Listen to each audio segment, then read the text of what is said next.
Y en esta ocasión nos enfocaremos en los versículos del 17 al 22, que contienen 4 incidentes concretos en orden cronológico que involucran a Abraham, Isaac, Jacob y José respectivamente. Cada uno de estos personajes tuvieron diferentes experiencias en las que la fe permaneció como el factor constante para poder enfrentar y comprender sus diversas situaciones. Nuestra meta es entender que durante las pruebas, la fe nos lleva a discernir las realidades espirituales, incluso cuando nada puede divisarse en las circunstancias naturales. En esta porción, el pensamiento principal del autor de la carta a los Hebreos parece ser el ejercicio de la fe del creyente frente a aquello que aparenta ser rotundamente improbable. Es por esto que la fe constituye la verdadera cosmovisión del cristiano. El título de este mensaje es Fe en tiempos difíciles. Por favor, repitamos este título todos juntos. Fe en tiempos difíciles. Y dice así la palabra del Señor en el nombre del Padre, del Hijo y del Espíritu Santo. En Hebreos 11, 17 al 22. Por la fe Abraham, cuando fue probado, ofreció a Isaac, y el que había recibido las promesas ofrecía a su unigénito.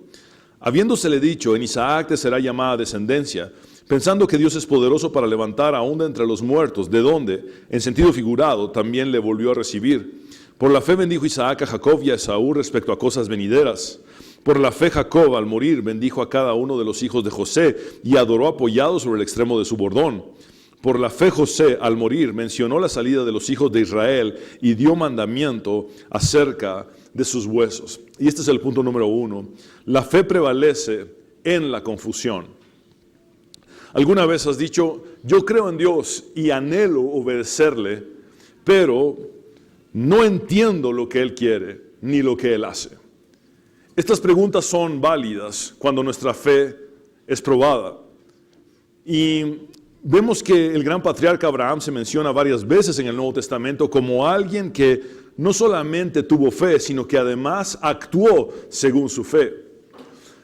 No es lo mismo tener fe que actuar en esa fe. Y tenemos que comprender que como creyentes debemos tanto tenerla como actuar según la fe que profesamos.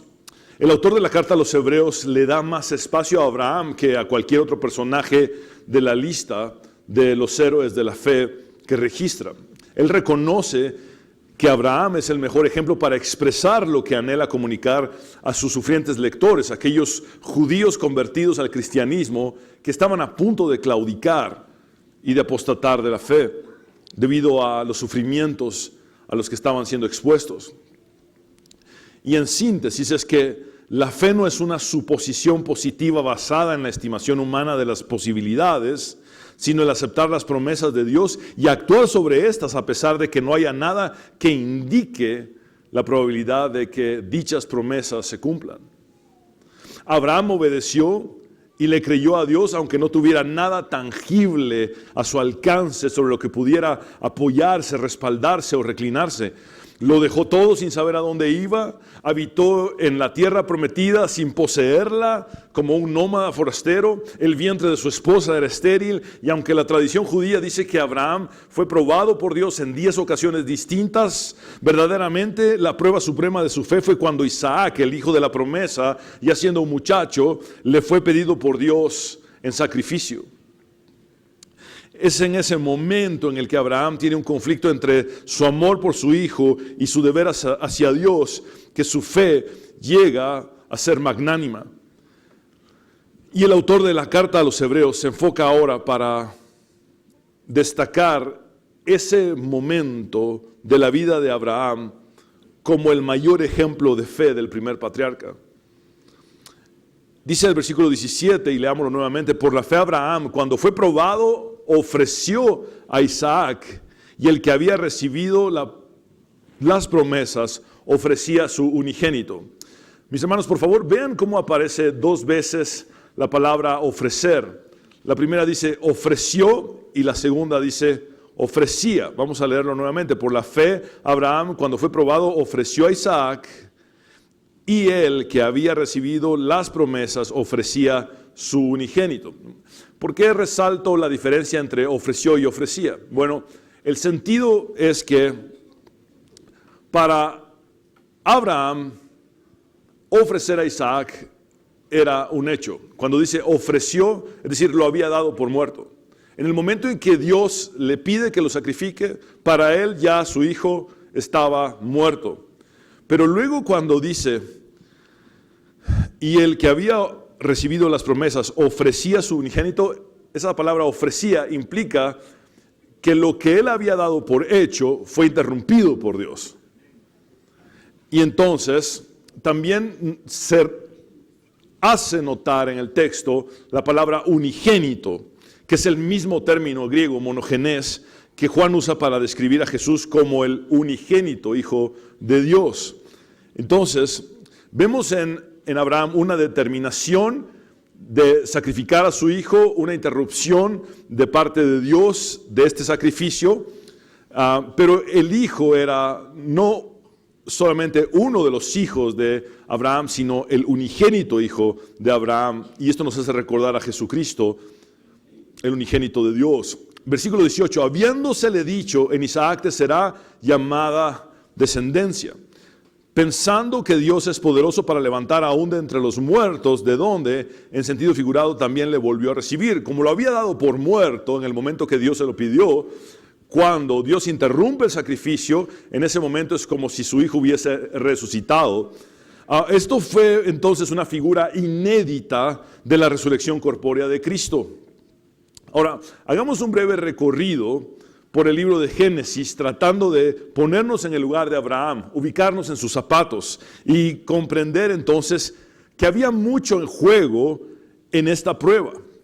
El pacto abrahámico, es decir, la bendición de todas las familias de la tierra, y el mismo plan de salvación de Dios, parecían estar ahora en riesgo. Recordemos cómo empieza todo.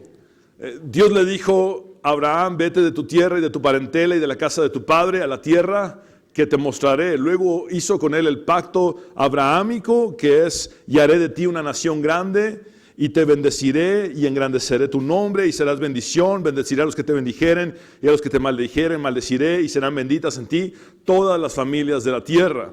Ahora, ante la esterilidad de su esposa Sara, Abraham decidió que podía procrear una descendencia tomando como concubina a Agar, la sierva de Sara.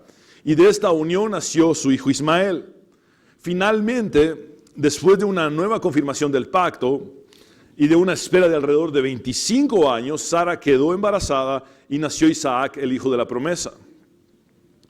Cuando fueron creciendo estos muchachos, debido a problemas familiares y a petición de Sara, Abraham tuvo que despedir a su hijo Ismael juntamente con Agar y enviarlos al desierto de Parán. Esto ya había sido muy difícil para Abraham porque él amaba a Ismael.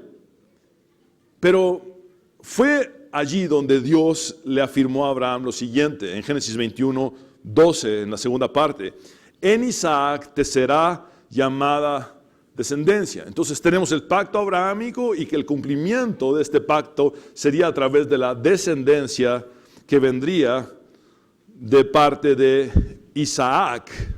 Ahora, y justo cuando todas las esperanzas de Abraham para el futuro están puestas sobre Isaac, ya Ismael ya no estaba con él, entonces Dios le pide a este en sacrificio.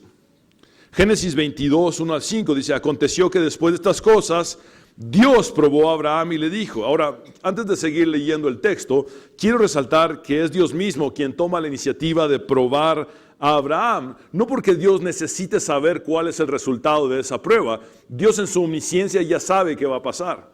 Dios lo que está haciendo es tratar con la fe del patriarca, llevando su fe a un máximo nivel. Y la palabra hebrea nasá, que es probar, implica un trato de Dios que revelaría la fe de Abraham como nunca antes lo había hecho. Y Dios le dice a Abraham, y él respondió, aquí estoy. Y Dios dijo, toma ahora a tu hijo, tu único a quien amas, a Isaac. Por favor, repitan conmigo, único. Tenemos que entender que el sentido de esa palabra único es valioso, precioso, especial, como lo es el equivalente griego, monogenes en el Nuevo Testamento, unigénito. Abraham tuvo varios hijos más aparte de Isaac. Previamente había tenido a Ismael con Agar y posteriormente, después de enviudar, tuvo 6 hijos con una mujer llamada Setura. Entonces el sentido es, toma a ese hijo que es la promesa cumplida. Y entonces Dios le pide que ese hijo Isaac, que había traído la felicidad y la alegría del Señor, tanto a él como a su esposa, recordemos que su nombre significa risa, fuera sacrificado. Ahora dice, y ve a la tierra de Moria y ofrécelo allí en holocausto sobre uno de los montes que yo te diré. Abraham se levantó muy de mañana, las tareas más difíciles solían hacerse muy temprano, y veamos cómo hay una inmediata y completa respuesta de Abraham. Luego dice, aparejó su asno y tomó con él a 2 de sus criados y a su hijo Isaac. También partió leña para el holocausto y se levantó y fue al lugar que Dios le había dicho.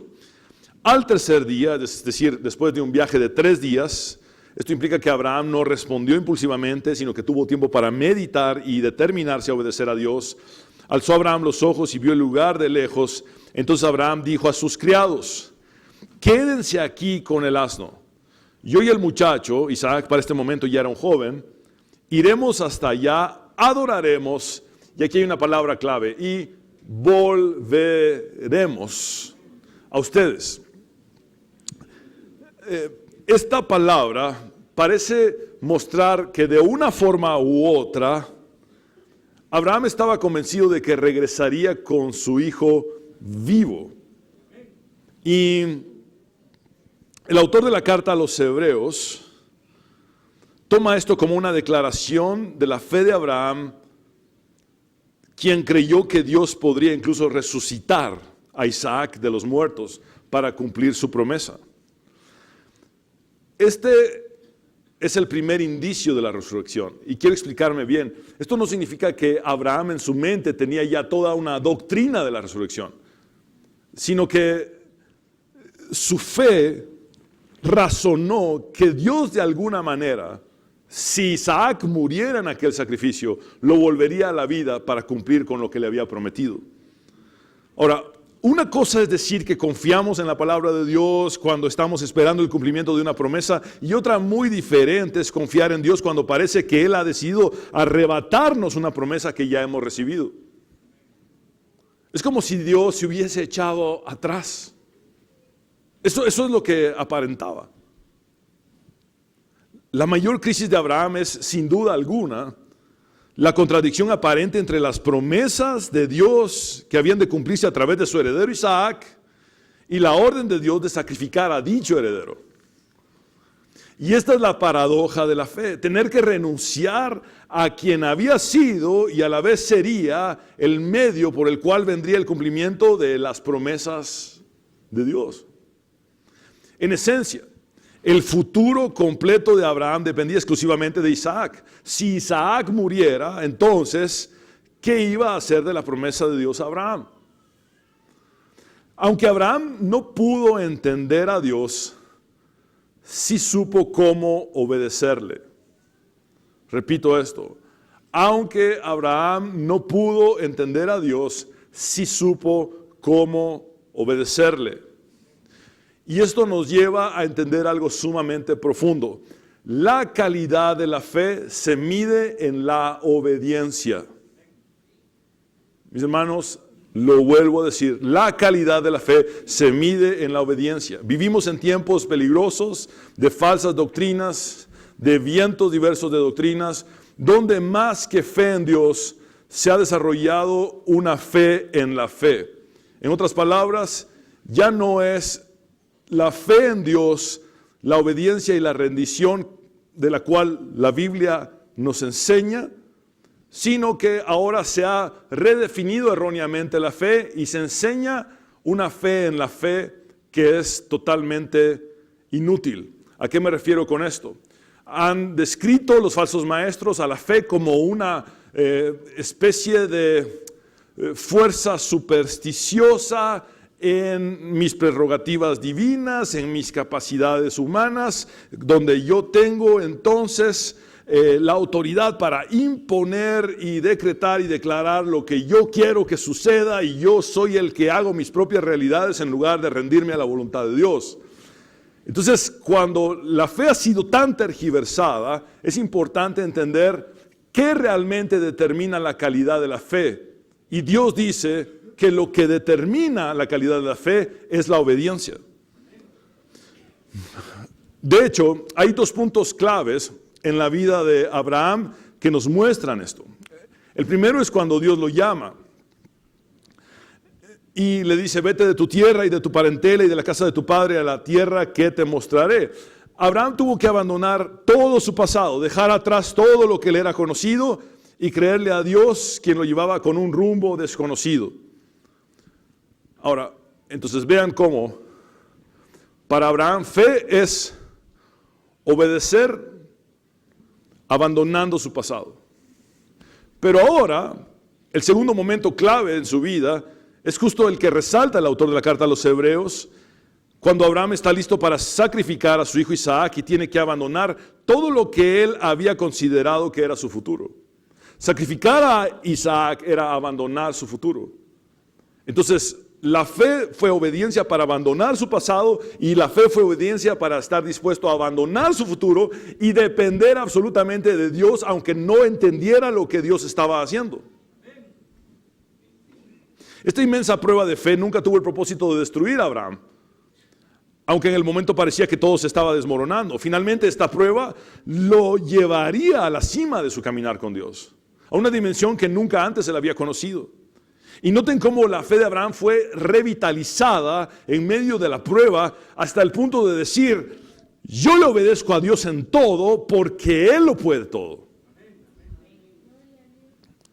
Al superar la prueba de fe, Dios detuvo el sacrificio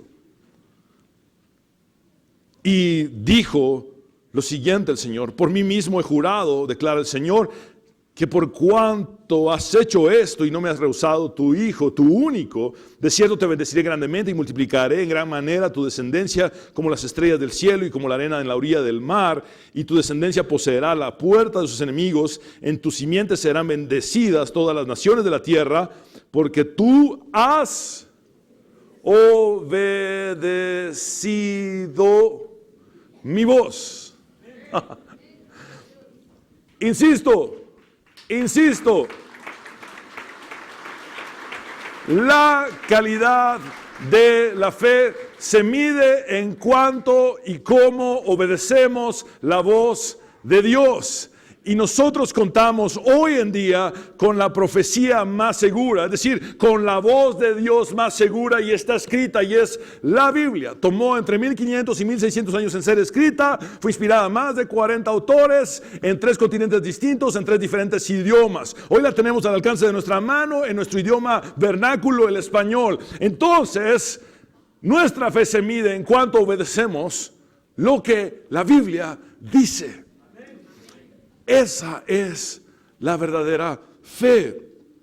Ahora, mis hermanos, las promesas de Dios fueron renovadas y reforzadas en el corazón de Abraham. Y esta historia nos acerca desde el Génesis al sacrificio de Cristo, proyectándonos al futuro acto salvífico de Dios registrado en los Evangelios, cuando Dios, como el Padre Celestial, sacrificaría a su Hijo unigénito en la cruz para salvarnos. Ahora, realmente la confusión de Abraham estuvo en su imposibilidad de poder conciliar en su mente todas las diferentes revelaciones de Dios que recibe en aquel momento que marca la historia de la humanidad en el Antiguo Testamento. Por un lado, Abraham tenía en su haber el conocimiento del hecho de que a través de la simiente de Isaac serían benditas todas las familias de la tierra. Por otro lado, también él sabía de alguna manera que el Cordero para el verdadero sacrificio lo proveería Dios. De hecho, se lo dijo a su hijo en aquel monte. Y eso significa que el Mesías sería aquel cordero. Y además hay un indicio inédito de lo que es la resurrección. Cuando él está tan seguro de que Dios cumplía su promesa, que si su hijo Isaac muriera en ese sacrificio, de alguna manera Dios lo volvería a la vida. Entonces, toda esta combinación de información, de revelación que él recibe, al final termina por confundirle.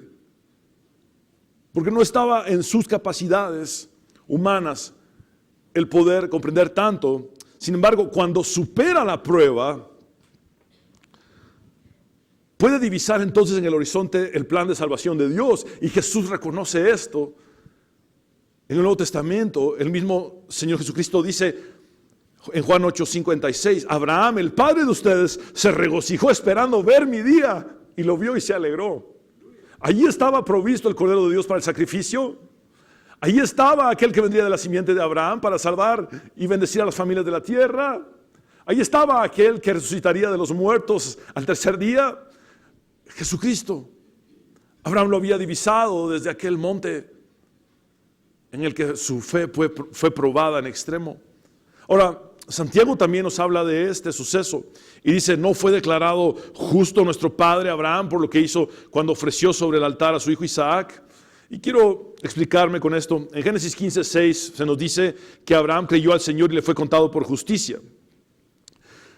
El acontecimiento del monte Moria, en el que Abraham estuvo dispuesto a sacrificar a su hijo Isaac, sucedió unos 30 años después de que Abraham había sido justificado por la fe. Esto indica que las obras son evidencia de una fe genuina y la mayor expresión de la fe de Abraham fue su obra de obediencia en aquella magnánima prueba donde estuvo dispuesto a sacrificar a su hijo.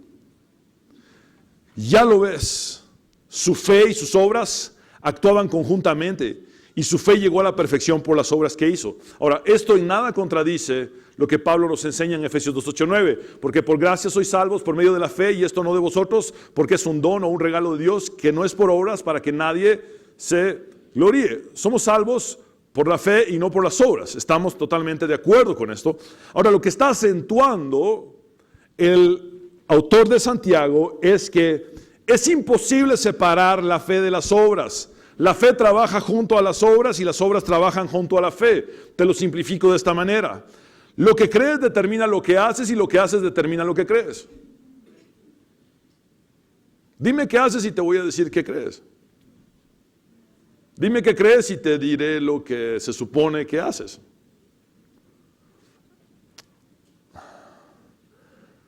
Y por eso dice, así se cumplió la escritura que dice, le creyó Abraham a Dios y esto le tomó en cuenta, y esto se le tomó en cuenta como justicia. Y fue llamado amigo de Dios.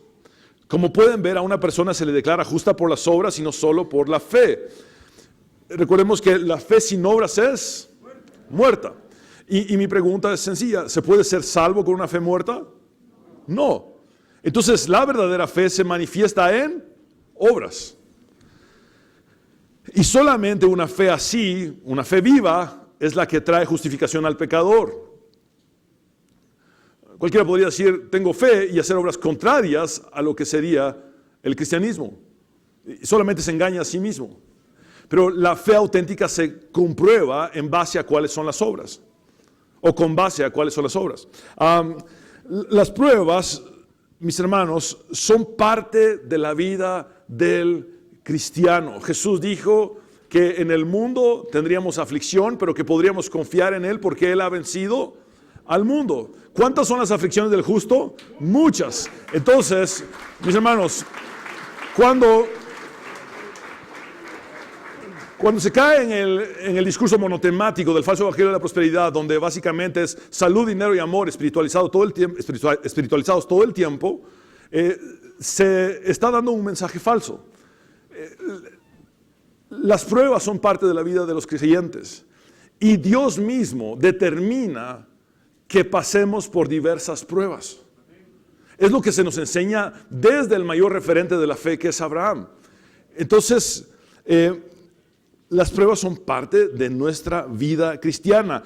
Y lo que nos corresponde entonces es aprender a mirar más allá de las circunstancias en las que pareciera que las promesas de Dios no se cumplen y darnos entonces cuenta de que a pesar de nuestra confusión, Dios está obrando su plan en nosotros.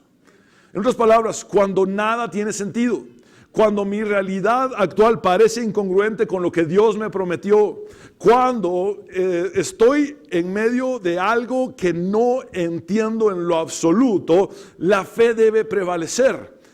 Entendemos de Abraham que no se trata de comprender a Dios o de entender a Dios, sino de someternos a Dios, de rendirnos a Dios, de obedecer a Dios. Le creemos aunque no entendamos. Esa es la realidad de la fe. Punto número 2. La fe no es interrumpida por la muerte. La fe de los patriarcas, empezando por la de Abraham, se evidenció de maneras en las que veían más allá de la muerte. Todos estos personajes creyeron hasta el fin de sus vidas en el futuro invisible que Dios les había prometido.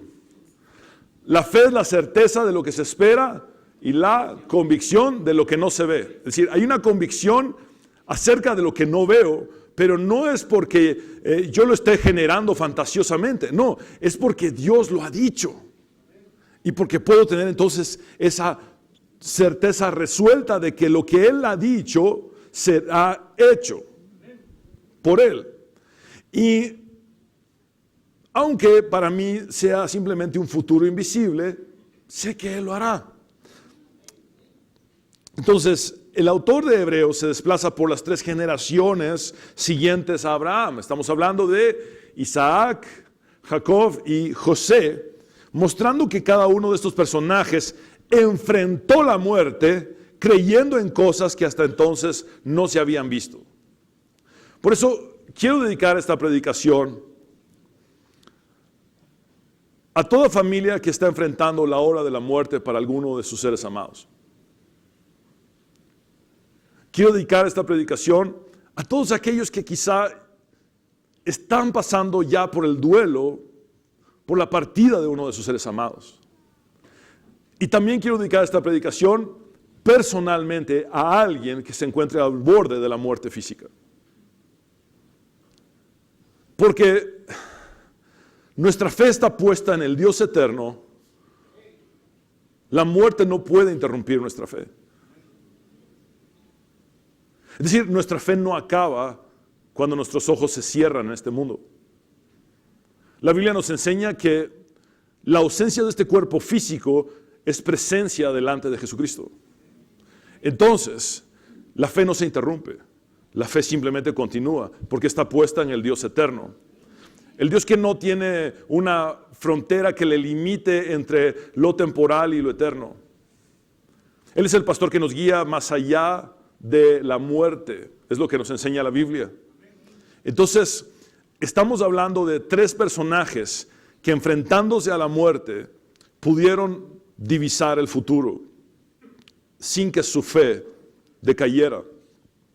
Y entonces empezamos por la percepción de Isaac.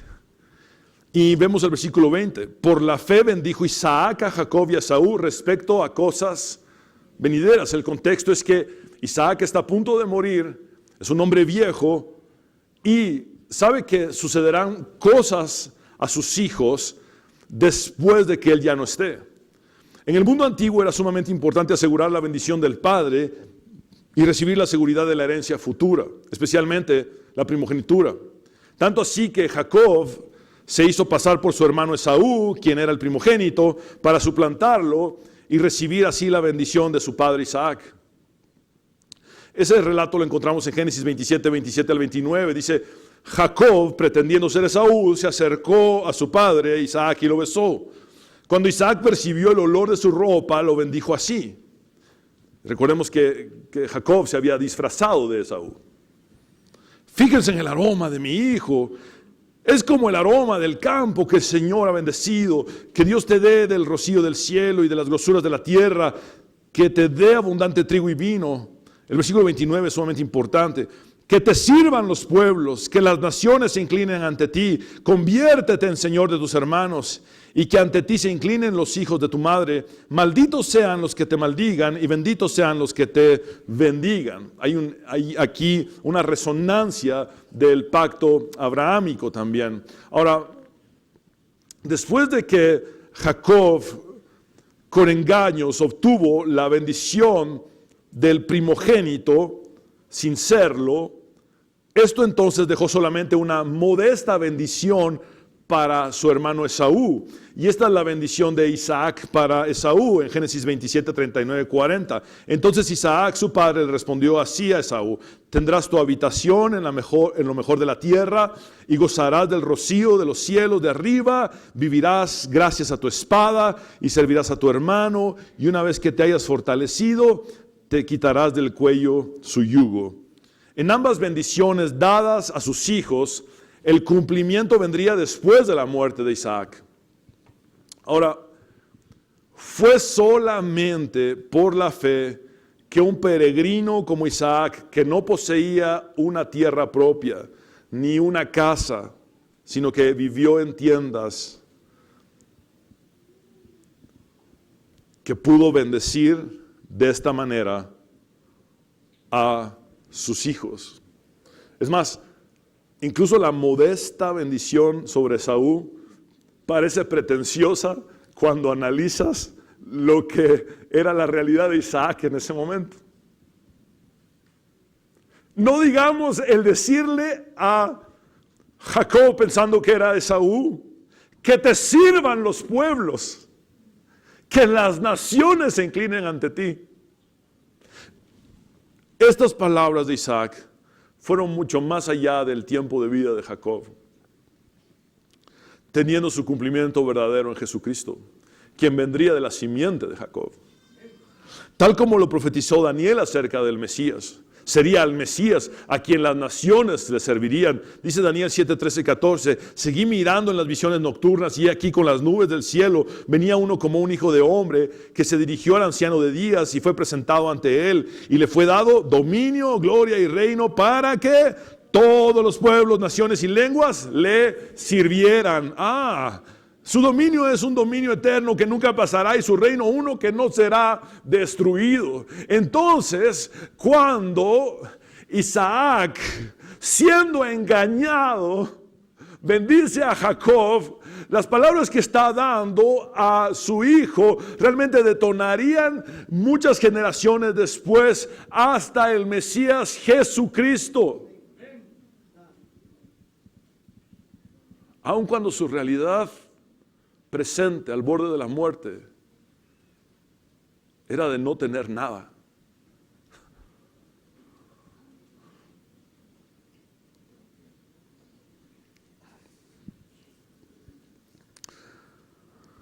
Jacob se confabuló con su madre para engañar a su padre. Tuvo celos de su hermano por la primogenitura y lo traicionó. No obstante, Dios ayudó a Jacob, lo usó y lo bendijo. Esto es algo que crea un gran impacto cuando estudias el relato bíblico, porque es como decir: Dios, tú viste lo incorrecto que Jacob hizo, pero en tu soberanía, tu voluntad era que Jacob obtuviera esa bendición.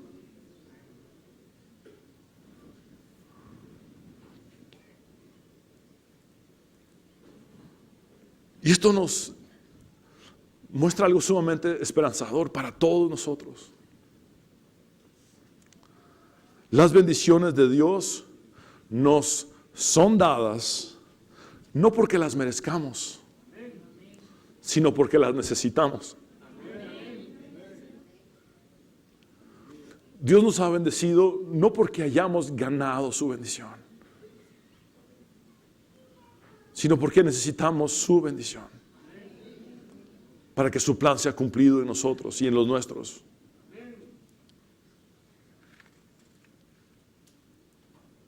Ahora vemos también la anticipación de Jacob.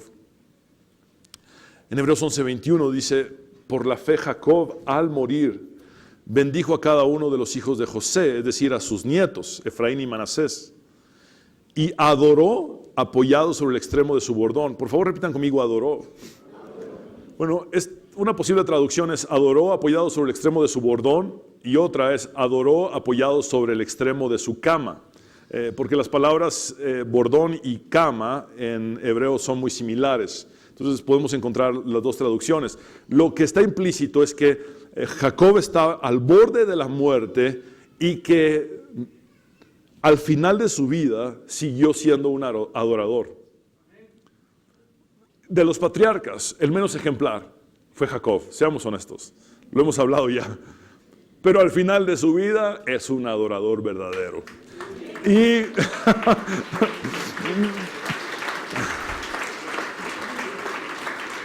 entiende entonces que tiene esa responsabilidad de bendecir a sus nietos. Y eso lo vemos registrado en Génesis 48, 15, 21, cuando Jacob bendice a los hijos de José. Dice, Israel, también llamado Jacob, bendijo a José y dijo, el Dios delante de quien anduvieron mis padres, Abraham e Isaac, el Dios que ha sido mi pastor toda mi vida hasta este día, el ángel que me ha rescatado de todo mal, bendiga a estos muchachos y viva en ellos mi nombre y el nombre de mis padres, Abraham e Isaac. Es decir, que la misma bendición que hemos recibido todos nosotros, los patriarcas, sea en estos muchachos. Y crezcan para ser multitud en medio de la tierra. Cuando José vio que su padre había puesto su mano derecha sobre la cabeza de Efraín, que era el menor, esto le desagradó. Y tomó la mano de su padre para cambiarla de la cabeza de Efraín el menor a la cabeza de Manasés el mayor. Y José dijo a su padre, no sea así, padre mío, pues este es el primogénito, pon tu mano derecha sobre su cabeza. Pero su padre, Jacob, rehusó y dijo, lo sé, hijo mío, lo sé. Él también llegará a ser un pueblo y él también será grande. Sin embargo, su hermano menor será más grande que él y su descendencia llegará a ser multitud de naciones. Y los bendijo aquel día diciendo, por ti bendecirá Israel, diciendo, que Dios te haga como Efraín y Manasés. Así puso a Efraín antes de Manasés. Entonces Israel o Jacob dijo a José, yo estoy a punto de morir, pero Dios estará con ustedes y los hará volver a la tierra de sus padres. En otras palabras, Dios les dará la tierra prometida. Mis hermanos,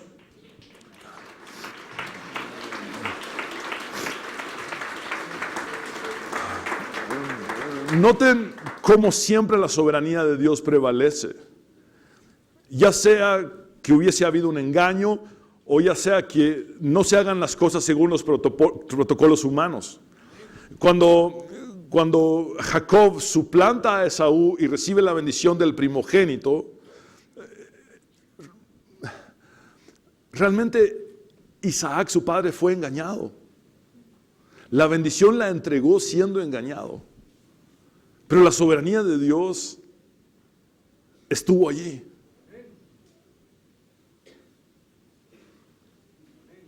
Ahora, Jacob, siendo un viejo, tiene enfrente a dos de sus nietos, los dos hijos de José.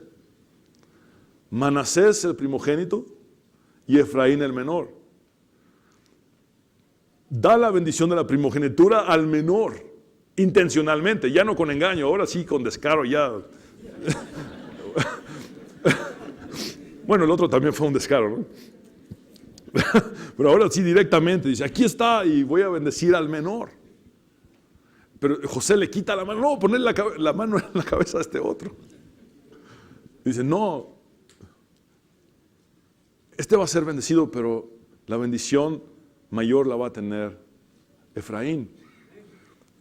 ¿Por qué? Porque no importa si fue un engaño, no importa si fue una confabulación, no importa cuál era el protocolo humano, no importa qué era lo que correspondía según las reglas de los seres humanos. Lo que importa es que la soberanía de Dios prevalece generacionalmente, cumpliendo su propósito perfecto en nuestros hijos y los hijos de nuestros hijos, a pesar de nuestros errores y faltas, a pesar de nuestra infidelidad. Él permanece fiel y Él hará una obra generacionalmente, a pesar de nosotros. Ahora, nuevamente, estamos hablando de una incongruencia aparente. Jacob, que no poseyó la tierra prometida, un exiliado en Egipto, ofreciendo estas cosas. Multitud de naciones. Pero no las ofrecía por su propia fantasía. No las ofrecía por sus propios deseos humanos, sino por lo que Dios había dicho a Abraham en aquel pacto. Y él, como parte de esos patriarcas, mira hacia el futuro, invisible. Y ante las improbabilidades de su contexto al borde de la muerte, dice: Dios les dará la tierra prometida.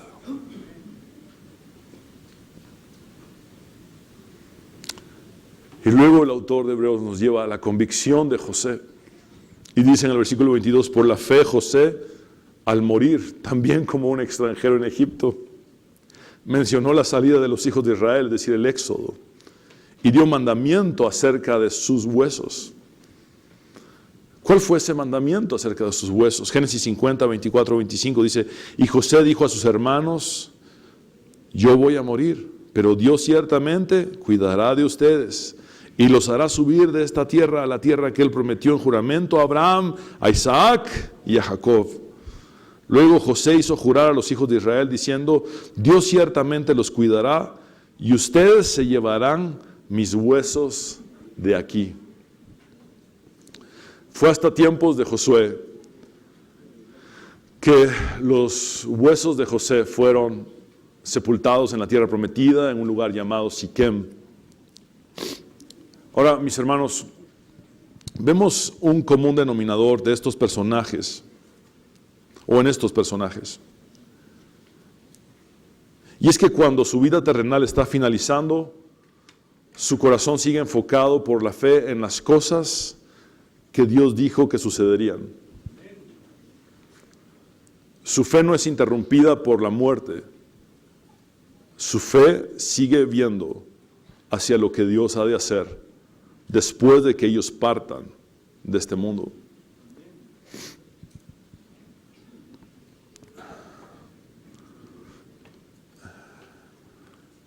Y esa es la realidad de todos nosotros, los que creemos en Jesucristo.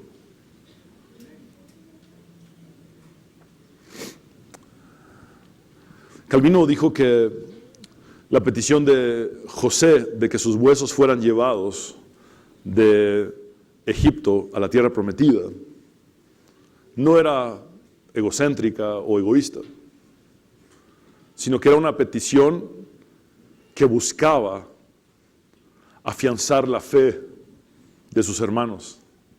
Ustedes van a ver que un día van a sacar mis huesos de Egipto para llevarlos a la tierra que Dios nos ha prometido. Ese era el mensaje. Claro, el proceso fue largo y difícil. Muchos años de esclavitud en Egipto, las plagas, salir de Egipto, cruzar el mar, estar 40 años en el desierto, finalmente conquistar la tierra prometida y ya después poder entonces poner los huesos de José allí en Siquem. Pero murió con esa esperanza. Una esperanza que fue cumplida después de su tiempo de vida. Mis hermanos, de alguna manera todos nosotros morimos como José. sabiendo que el destino final de nuestros huesos no es este mundo, porque los muertos en Cristo resucitarán primero. Jesucristo es la resurrección y la vida. Y el que cree en Él, aunque esté muerto, vivirá. Amados hermanos, Cristo murió para erradicar de nosotros el miedo a la muerte. Y quizá una de las crisis más grandes que podemos enfrentar como familias es cuando uno de nuestros seres amados está siendo llamado por Dios. Humanamente atravesaremos un duelo y será seguramente difícil. Pero recordemos que hoy estamos hablando de la fe en los tiempos difíciles y que ni siquiera la muerte puede interrumpir nuestra fe en Cristo. Por eso, cuando la fe es probada, necesitamos creer en la palabra de Dios. Pero además, cuando la fe es probada, necesitamos recordar el poder de Dios. Una cosa es saber lo que Dios ha dicho y otra cosa es recordar que Dios tiene el poder para hacer lo que ha dicho. Y puede ser que la condición actual sea igual a la de aquellos hombres mencionados por el autor de Hebreos en esta porción. Abraham, en una confusión intensa, sin poder entender qué es lo que Dios está haciendo, qué es lo que Dios quiere. Parece que Dios está contradiciendo. Dios prometió una cosa y ahora me está pidiendo lo que me había prometido. Dios me había dicho que iba a hacer esto, pero ahora parece que Dios cambió de parecer. O parece que Dios cambió de opinión. No entiendo a Dios, no comprendo a Dios, pero entonces ¿cuál es la clave? Obedecer a Dios sin entenderle. Esa es la clave. Si tu obediencia a Dios va a ser siempre razonada, difícilmente le vas a obedecer. Pero aún en medio de la confusión, la fe prevalece. Y cuando no entendemos nada, le decimos a Dios, aquí estoy listo para seguir haciendo lo que tú quieras. Y lo siguiente es que cuando ves los desenlaces de Isaac, Jacob y José, todos tienen algo en común. Lo que ofrecen como bendición al borde de la muerte no podía verse en su presente. Ninguno de ellos entró a la tierra prometida, pero ofrecieron la tierra prometida a sus descendientes. Insisto, no por sí mismos, sino por lo que Dios había dicho. Entonces, mueren recalcando a los que vienen detrás de ellos lo que Dios había dicho. Y mueren creyendo que Dios ha de cumplir lo que había dicho. El tiempo de vida puede agotársenos. Ninguno de nosotros, por mucho que se afane, puede añadir un solo momento más al curso de su historia. Es lo que Jesús dice en el Sermón del Monte.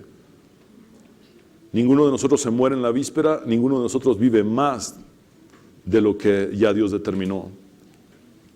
Pero una cosa es la que debemos recordar, y es la siguiente. Nuestra vida puede terminar en esta tierra, pero nuestra fe no es interrumpida por la muerte. Morir conforme a la fe significa una certeza resuelta de que Dios continuará haciendo todo aquello que nos mostró en nuestro tiempo de vida que habría de realizar. Por eso no necesito verlo para creerlo. Lo único que necesito es depositar toda mi confianza, absolutamente,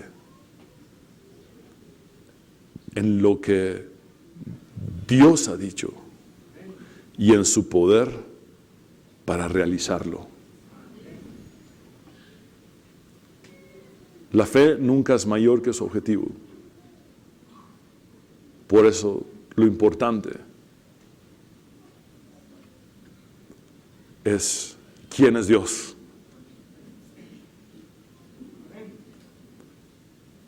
Y eso es lo que necesitamos entender hoy. Dios es el Todopoderoso, eterno, Salvador.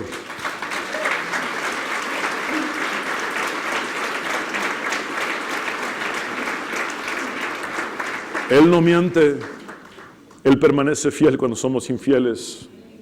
Él es soberano. No hay quien cambie sus planes. No hay quien eche a perder su obra. Y aun cuando nuestras circunstancias estén llenas de improbabilidades, Él lo puede hacer todo. Mis hermanos, les invito a que nos pongamos de pie, vamos a orar. Señor, te damos gracias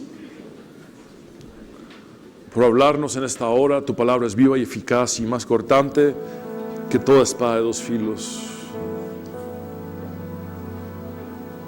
Señor, tú conoces a cada uno de mis hermanos. Tú sabes cuál es su situación. Hoy hemos hablado de la fe en los tiempos de prueba, en los tiempos difíciles. Señor,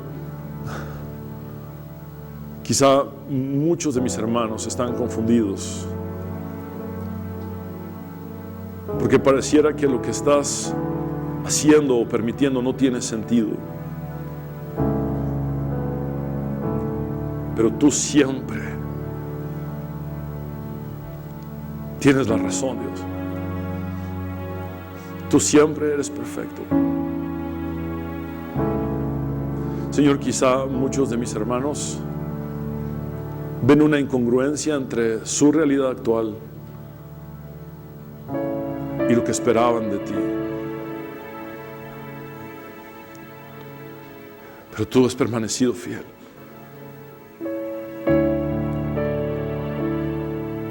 Señor, yo te ruego que podamos imitar la fe de Abraham.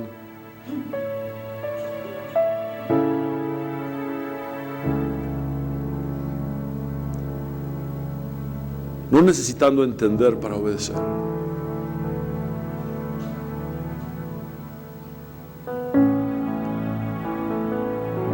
Tus pensamientos están muy por arriba de los nuestros, tus caminos muy por arriba de los nuestros. No podemos condicionar nuestra obediencia a entenderte. Pero sí te podemos decir, aquí estamos. Aquí estamos, Dios. Hágase tu voluntad como en los cielos, así también en la tierra.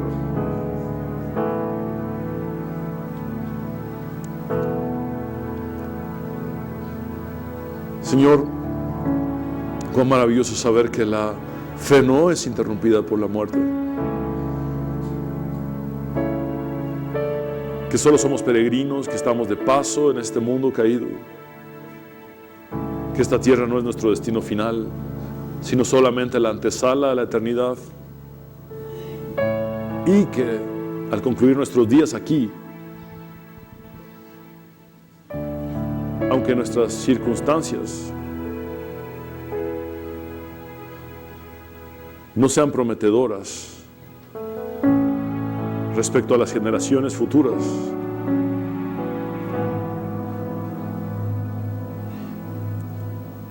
tus promesas son las que cuentan respecto a lo que tú harás Por eso, como un nómada sin posesiones,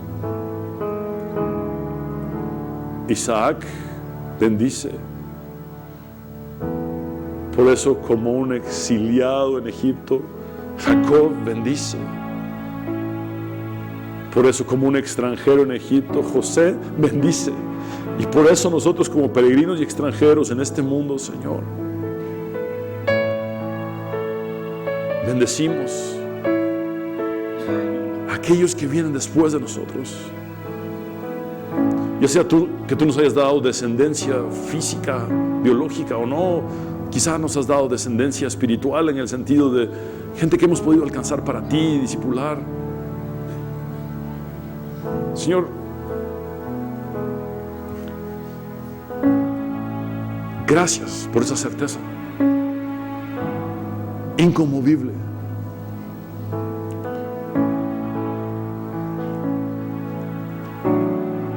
Porque la fe no depende de posibilidades y probabilidades tangibles a nuestro alrededor, sino de quién eres tú, Dios.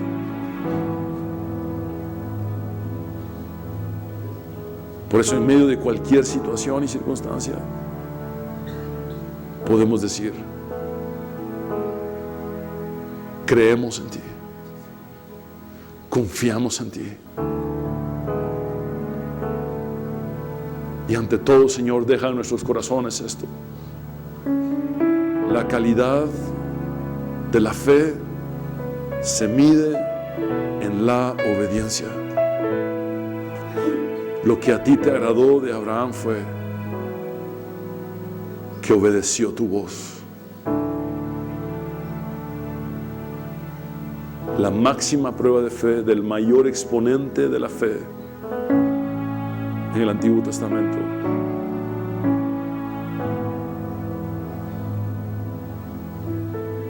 se resume a obediencia a Dios. Ayúdanos, Señor. Quiero hablar contigo, hombre y mujer, que has venido sin Cristo, tú que sabes que necesitas a Dios. Haz esta oración de fe conmigo y ríndete a Él. Dile a Jesús, como nunca antes has hablado con Él, estas palabras, creyendo con tu corazón y confesando con tus labios. Dile: Señor Jesús, te necesito. Reconozco que soy pecador, pero también sé que moriste en la cruz para perdonar mis pecados y que resucitaste al tercer día para darme la victoria y la vida eterna. Sálvame, Jesús. En tu nombre, Jesús, hemos orado. Amén.